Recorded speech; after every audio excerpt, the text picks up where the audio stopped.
жаатуучу мелдештин алдында турган учур эле. Ошол спорт менен машыккан жигит атасына келип, эмнеге жашоодо максаттарга жетүүгө тоскоолдук кылган, тандаган жолдон четтөөгө мажбурлаган, алсыз экениңди билдирип турган көп кыйынчылыктар бар деп сурайт. Атасы болсо уулуна, сен кыйынчылыктар деп атаган нерселер чынында максатыңдын бир бөлүгү болот. Алар үчүн көңүлүңдү түшүрүүнү токтот. Болгону кыйынчылыктар бар экенин унутпай эсепке ал. Сен өзгөртө албай турган абалдар үчүн кабатыр болуп кайгырба. Кандай абал болсо дагы көңүлүңдү чөгөрбөстөн жүрүшүңдү уланта бер. Адамдар аба ырайын өзгөртөлү дебейбиз да. Болгону ага ылайык кийинебиз. Жааны бутага атып жаткандагы абалыңды элестетип көрсөң, жааны колго алган кезде анын оор экенин, ыңгайсыз экенин, жиби катуу тартылганын сезесиң. Ошол кезде жааны өзгөртөйүн деп күрөшпөйсүң да. Сен булчуңдарыңды чыңаганга аракет кыласың. Уламдан улам күчкө толуп, анан жаа атууга даяр болосуң.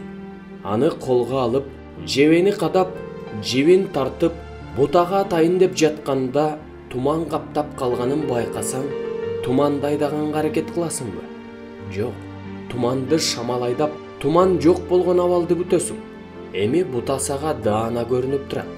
Бирок шамал жебенин багытын өзгөртүшү мүмкүн. Ошол учурда эмне? Шамалды токтотконго аракет кыласыңбы? Жок. Сен болгону шамалдын багытын байкап, ошого жараша бутаны көздөй атасың дейт. Ошондо баласы көңүлү чөгө, бирок жаасы ыңгайлуу, жиби жумшак, шамал жок, жакшы аба ырайында бутага мээлеп тургандар көп го. Эмне үчүн меникинде эле ушунча көп кыйынчылыктар кездешет? Менин алдыга жылышыма бүт дүйнө каршылык көрсөтүп жаткандай туюлат дейт. Сен эч качан башка адамдарды караба. Ар кимдин өзүнүн жаасы, өз бутасы, өзүнүн атчуу убактысы бар. Анан баласына жакын болуп мындай деп шыбырады. Эсиңде болсун. Туман сенин бутаңды жабыш үчүн түшпөйт. Шамалдын максаты жебеңди айдап кетүү эмес. Жиби катуу тартылган жаа сенин алсыз экениңди көрсөтүш үчүн жасалган эмес.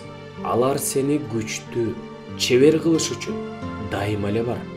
Сен өзүң ошол жаа менен атууну максат кылдың. Ошон үчүн кыйынчылыктар үчүн көңүлүңдү чөгөрбөй аракет кыл. Же текебердигиңди басып, жеңилирээк максатты тандап ал. Бирок эсиңде болсун. Адам бир жолду тандаганда, ал бутаны көздөй учуп бараткан жаасымал. Адам жашоосунда туура рухий тандоо кылган кезде жердик нерселерди калтырып, эч бир адамды карабай, максаттуу түрдө түбөлүктүүлүккө багыт алат. Жашоодо жеңе алгыс кыйынчылыктар жок. Жеңгенге аракет кылбай, жалкоолук кылгандар бар. Ооба, кээ бир учурда кайсы бир абалдар бизди алсыз кылгандай сезилет. Бирок Кудай бардык кыйынчылыктардан күчтүү. Ыйык жазууда элчи Павыл: бир туугандар, мен өзүмдү жеттим деп ойлобойм. Болгону арттагыны унутуп, алдыга умтулам. Максатыма, Кудайдын Машаяк Ыйса аркылуу бере турган жогорку сыйлыгына умтулуп жатам деген экен.